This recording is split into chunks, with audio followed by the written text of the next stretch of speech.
I never imagined that a single text message could shatter the fragile peace I'd worked so hard to build. But that night proved me wrong. My name is Marcus, and for years I had trusted, believed, and given everything to my marriage. But trust, I was learning, is a delicate currency, easily spent, almost impossible to earn back, and devastating when it's betrayed. It was 2 a.m. when her name flashed across my phone. Vanessa. I hadn't really slept all night, but that message jolted me fully awake. Busy. We'll call later. My stomach tightened. Something about the timing, the phrasing, the casual detachment felt wrong. But it wasn't just the words. It was a hesitation behind them, the silence between the lines. Something was off. For the next 10 minutes, the stillness of the room felt unbearable. Every second dragged, heavy and filled with suspicion. Then at 2:10, the front door burst open. Vanessa rushed in, pale face and shaking, panic radiating from her like static in the air.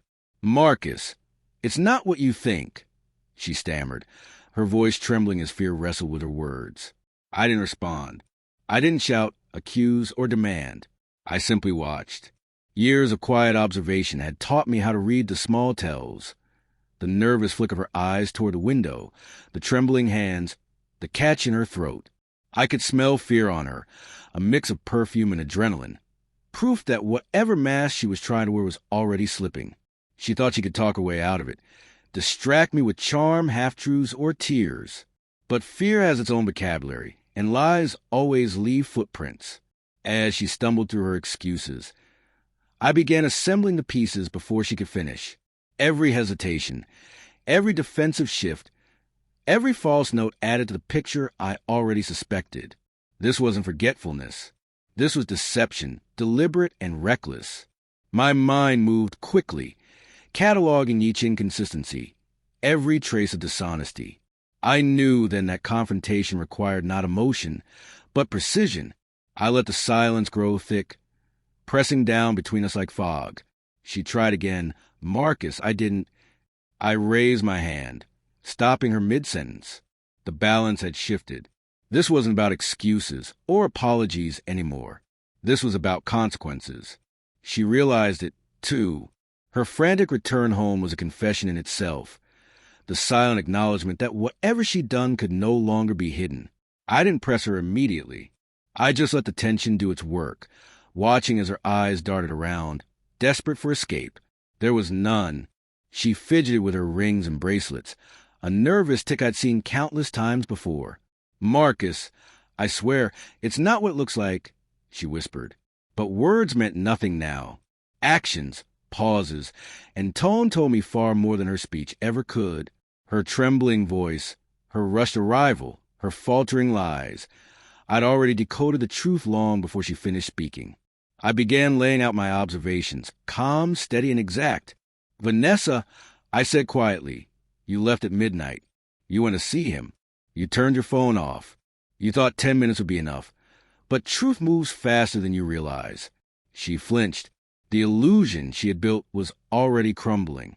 Her charm, her tears, her denials, all of it fell flat against the weight of evidence. I had prepared for this moment. I'd spent months tracking the small shifts, the inconsistencies, the lies, the patterns she thought I hadn't noticed.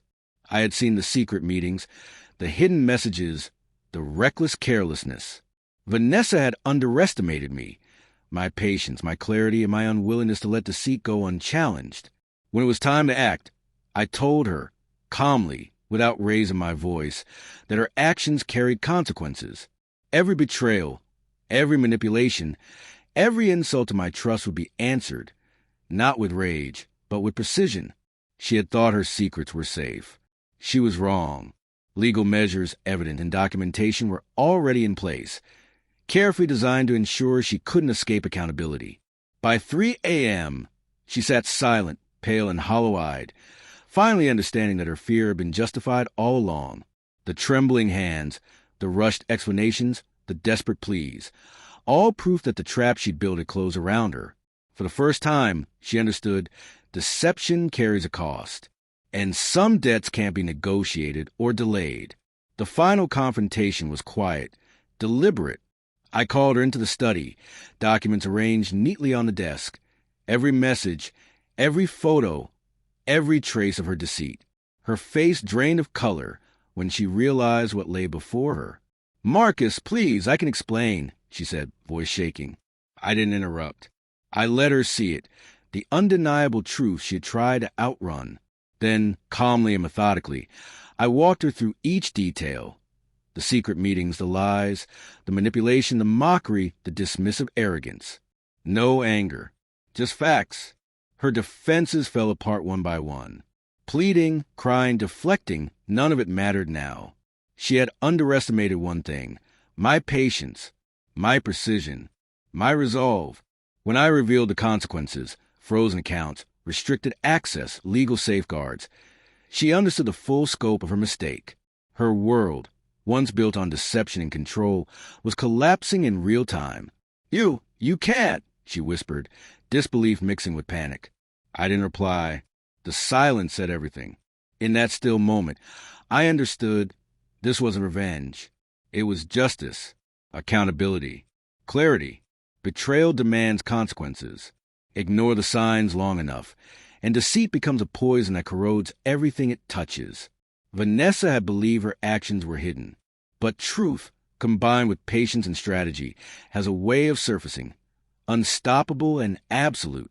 When she finally left that night, drained, broken, stripped of the illusion she clung to, I felt something I hadn't in months: calm. The storm had passed. All that remained was truth, and the quiet satisfaction of knowing that justice, deliberate and unyielding, had been served. Vanessa's fear, her panic, her resignation, they were all reminders that actions carry weight, lies expire, and trust once shattered comes with a price. As I stood in the silence of that empty house, I understood something simple and final: patience, strategy, clarity. Those are the true measures of power. Vanessa had mocked me, dismissed me, deceived me, but she never realized betrayal always costs more than betrayer can afford.